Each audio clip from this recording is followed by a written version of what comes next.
Good morning everyone. My name is Nandan SM. My channel name is also Nandan SM Officials. Today's lesson is Doddavara Dari in 6th standard, 1st chapter Kannada textbook. Today's date is 14th day Saturday. Okay. Next subject Kannada. Kannada. Okay.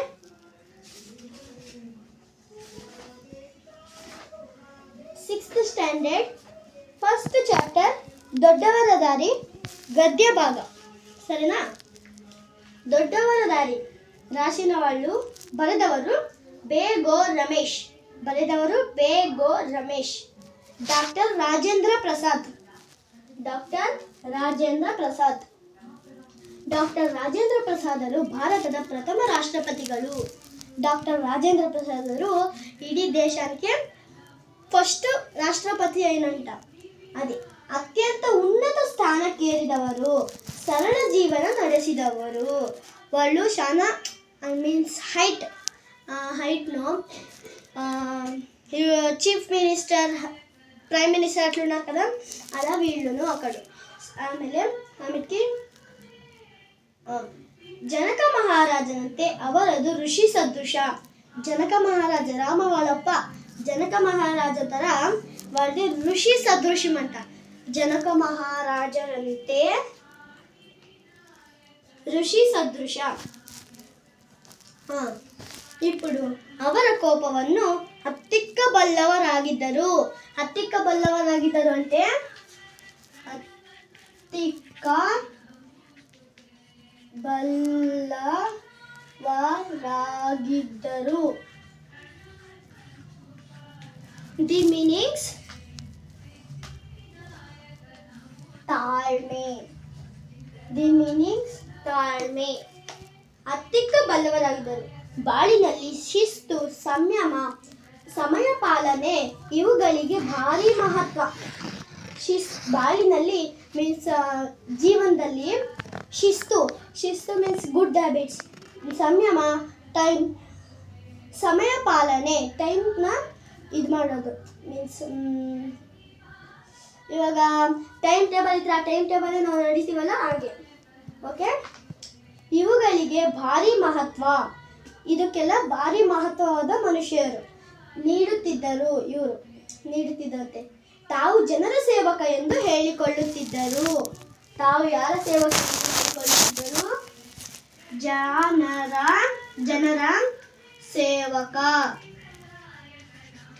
ಎಂದು ಹೇಳಿಕೊಳ್ಳುತ್ತಿದ್ದರು? ಜನರ ಸೇವಕ ಎಂದು ಹೇಳಿಕೊಳ್ಳುತ್ತಿದ್ದರು. ಒಂದು ದಿನ ಕಚೇರಿಯ ಕೆಲಸ ಮುಗಿಸಿ ರಾಜೇಂದ್ರ ಪ್ರಸಾದರು ಮನೆಗೆ ಬಂದಾಗ ಅವರ ಒಂದು ಪುಸ್ತಕದ ಹಲವು ಪುಟಗಳು ಅಲ್ಲಲ್ಲಿ ಚೆಲ್ಲಾಪಿಲ್ಲಿಯಾಗಿ ಹರಿದು ಬಿದ್ದಿದ್ದನ್ನು ನೋಡಿದರು. ಒಂದು ದಿನ ರಾಜೇಂದ್ರ ಪ್ರಸಾದರು ಅವ್ರ ಕೆಲಸದಿಂದ ಬಂದಾಗ ಅವರ ಕೈಕಾಲು ತೊಳೆದು ರೂಮ್ ನಡೆ ಇಂತ ಕಡಿದ್ರಾಗೆ ಪುಸ್ತಕದ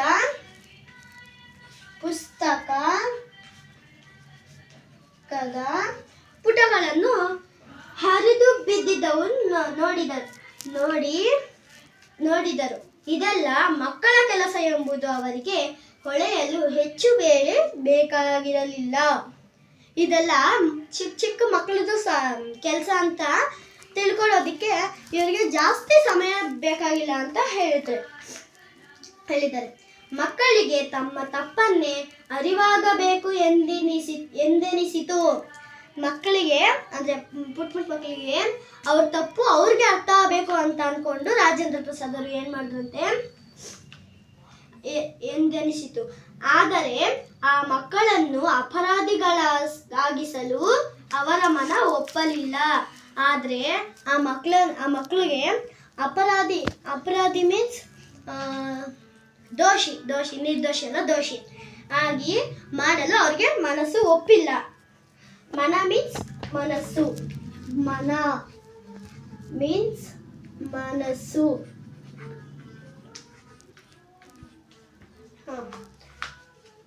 ಒಪ್ಪಲಿಲ್ಲ. ಒಂದು ಉಪಾಯ ಹೊಡೆದರು. ಒಂದು ಐಡಿಯಾ ಬಂತಂತೆ. ಉಪಾಯ ಮೀನ್ಸ್ ಐಡಿಯಾ.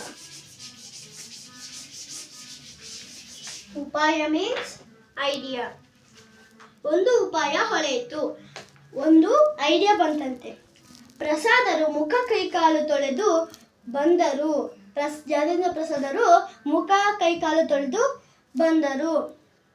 ನಿಧಾನವಾಗಿ ಕೋಣೆಯಲ್ಲಿ ಹರಿದು ಬಿದ್ದಿದ್ದ ಪುಸ್ತಕದ ಪುಟಗಳನ್ನು ಒಂದೊಂದಾಗಿ ಎತ್ತಿ ಮೇಜಿನ ಮೇಲಿಟ್ಟರು.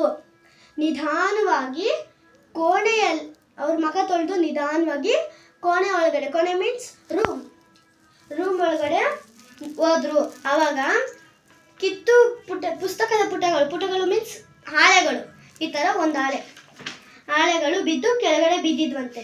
ಅದನ್ನ ನೋಡಿ ಒಂದೊಂದಾಗಿ ಎತ್ತಿ ಮೇಜಿನ ಮೇಲಿಟ್ಟಿದ್ರು. ಮೇಜು ಮೀನ್ಸ್ ಟೇಬಲ್ ಇಟ್ಟರು. ಬಳಿಕ ಮಕ್ಕಳನ್ನೆಲ್ಲ ಬಳಿಗೆ ಕರೆದು ಅವ್ರ ಹತ್ರ ಬಳಿಗೆ ಮೀನ್ಸ್ ಕರೆದ್ರು. ಅವ್ರ ಹತ್ರ ಕರೆದು ಮಕ್ಕಳು ಓಡೋಡಿ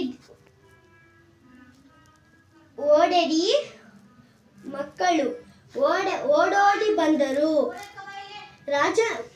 ಮಕ್ಕಳು ಓಡೋಡಿ ಬಂದ್ರಂತೆ. ರಾಜೇಂದ್ರ ಪ್ರಸಾದರು, ಮಕ್ಕಳೇ ನೋಡಿ, ಇಲ್ಲಿ ಎಷ್ಟೊಂದು ಕಾಗದಗಳು ಹರಿದು ಹೋಗಿವೆ. ರಾಜೇಂದ್ರ ಪ್ರಸಾದರು ಮಕ್ಕಳಿಗೆ ಹೇಳ್ತಾರೆ, ಮಕ್ಕಳೇ ನೋಡಿ, ಇಲ್ಲಿ ಎಷ್ಟೊಂದು ಕಾಗದಗಳು ಮೀನ್ಸ್ ಪುಟಗಳು, ಪೇಜಸ್, ಕಾಗದಗಳು ಹರಿದು ಬಿದ್ದಿವೆ ಎಂದು ಹೇಳಿದರು.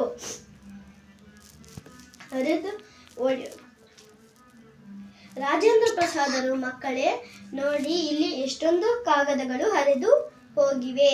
ಇವೆಲ್ಲ ಪುಸ್ತಕದ ಪುಟಗಳು. ಇವೆಲ್ಲ ಒಂದು ಪುಸ್ತಕದ ಪೇಜಸ್ಗಳು, ಪೇಪರ್ಸ್ ಅಂತ ಹೇಳಿದರು. ನಿಮ್ಮಲ್ಲಿ ಯಾರು ಎಷ್ಟೆಷ್ಟು ಪುಟಗಳನ್ನು ಹರಿದಿದ್ದೀರೋ ಅವರಿಗೆ ಆ ಪುಟಗಳ ಸಂಖ್ಯೆಗನುಗುಣವಾಗಿ ಕಾಸು ಕೊಡುತ್ತೇನೆ. ಯಾರೆಷ್ಟೆಷ್ಟು ಪೇಪರ್ಗಳನ್ನು ಹರಿದಿದ್ದೀರೋ ಅವ್ರ ಪೇಪರ್ಸ್ ಅಷ್ಟು ಲೆಕ್ಕ ಮಾಡಿ ಅಷ್ಟು ದುಡ್ಡು ಕೊಡ್ತೀನಿ. ಆಗಬಹುದೇ ಎಂದರು. ಆಗ್ಬೋದಾ ಅಂತ ರಾಜೇಂದ್ರ ಪ್ರಸಾದರು ಹೇಳಿದರು. ಆಗ ಮಕ್ಕಳು ಒಬ್ಬೊಬ್ಬರ ಮುಖ ಒಬ್ಬೊಬ್ಬರು ನೋಡಿಕೊಂಡರು. ಆಗ ಇಬ್ರು ಮೂವರು ಮಕ್ಕಳಿದ್ರೆ ಒಬ್ಬೊಬ್ಬರ ಮುಖ ಒಬ್ಬೊಬ್ಬರು ನೋಡ್ಕೊಂಡ್ರಂತೆ. ಆಗ ಒಬ್ಬೊಬ್ಬರು ಕಾಸು ಸಿಗುವುದಲ್ಲ ಎಂಬ ಸಂತೋಷದಿಂದ ತಾವು ಹರಿದ ಪುಟಗಳ ಸಂಖ್ಯೆಯನ್ನು ತಿಳಿಸಿದರು. ಒಬ್ಬೊಬ್ಬರ ಮಕ್ಕಳು ಕಾಸು ಸಿಗುವುದಲ್ಲ ಎಂದು ಸಂತೋಷದಿಂದ ತಾವು ಹರಿದ ಪುಟಗಳ ಸಂಖ್ಯೆಯನ್ನು ತಿಳಿಸಿದರು. ಸಂಖ್ಯೆ ಮೀನ್ಸ್ ನಂಬರ್ಸ್, ಎಷ್ಟು ಹರಿದಿದ್ದಾರೆ ಅಂತ ಅಷ್ಟು ನಂಬರ್ಸ್ನ ರಾಜೇಂದ್ರ ಪ್ರಸಾದರಿಗೆ ಹೇಳಿದರು. ಪ್ರಸಾದರು ಅವರಿಗೆಲ್ಲ ಅಷ್ಟಷ್ಟು ಕಾಸು ಕೊಟ್ಟರು. ಪ್ರಸಾದರು ಅವರಿಗೆಲ್ಲ ಎಷ್ಟು ಪೇಜಸ್ ಹರಿದಿದ್ದಾರೋ ಅಷ್ಟು ಕಾಸು ಕೊಟ್ಟರು. ಹುಡುಗರಿಗೆ ಖುಷಿಯೋ ಖುಷಿ. ಚಿಕ್ಕ ಮಕ್ಕಳು ಹುಡುಗರಿಗೆ ಖುಷಿಯೋ ಖುಷಿ ಮೀನ್ಸ್ ಸಂತೋಷ. ಆಗ ಪ್ರಸಾದರು, ನೋಡಿ ಮಕ್ಕಳೇ, ಪುಸ್ತಕಗಳು ಜ್ಞಾನ ಭಂಡಾರ. ಪ್ರಸಾದರು ಹೇಳಿದಂತೆ, ನೋಡಿ ಮಕ್ಕಳೇ, ಪುಸ್ತಕಗಳು ಮೀನ್ಸ್ ಬುಕ್ಗಳು ಜ್ಞಾನ ಭಂಡಾರ ಅಂತ ಹೇಳಿದ್ರು. ಭಂಡಾರ ಮೀನ್ಸ್ ನಾವು ಕುಂಕುಮ ಇಟ್ಕೊಳ್ಳಲ್ವಾ, ಆ ಥರ ಇದು ಜ್ಞಾನ ಭಂಡಾರ ಎಂದು ಹೇಳಿದರು. ನಮ್ಮ ತಿಳಿವಳಿಕೆಯನ್ನು ಹೆಚ್ಚಿಸುವ ಆಕಾರಗಳು ನಮಗೆ ಹೆಚ್ಚೆಚ್ಚು ತಿಳಿಸುವಂಥ ಆಕಾರಗಳು ಇವಿದೆ. ಪುಸ್ತಕದ ಪುಟಗಳನ್ನು ಹರಿದು ಹಾಕುವುದು ಒಳ್ಳೆಯ ಅಭ್ಯಾಸವಲ್ಲ. ತಿಳಿಯಿತೆ ಎಂದು ಮಕ್ಕಳಿಗೆ ತಿಳಿಯುವಂತೆ ಹೇಳಿದರು. ಪುಸ್ತಕದ ಪುಟಗಳನ್ನು ಹರಿಯುವುದು ಒಳ್ಳೆಯ ಅಭ್ಯಾಸವಲ್ಲ ಅಂತ ಮಕ್ಕಳಿಗೆ ಹೇಳಿದ್ದು ತಿಳಿದಂತೆ. ಓಕೆನಾ? ಇವತ್ತಿನ ಲೆಸನ್ ದೊಡ್ಡವರ ದಾರಿ ಆಗೋಯ್ತು. ಜಾಕೀರ್ ಹುಸೇನ್ ಅವರು ಇತ್ತು, ಆದರೆ ನಾನು ಅದನ್ನ ಮಾಡಿಲ್ಲ. ನೆಕ್ಸ್ಟ್ ಎಪಿಸೋಡಲ್ಲಿ ಮಾಡ್ತೀನಿ. Very good.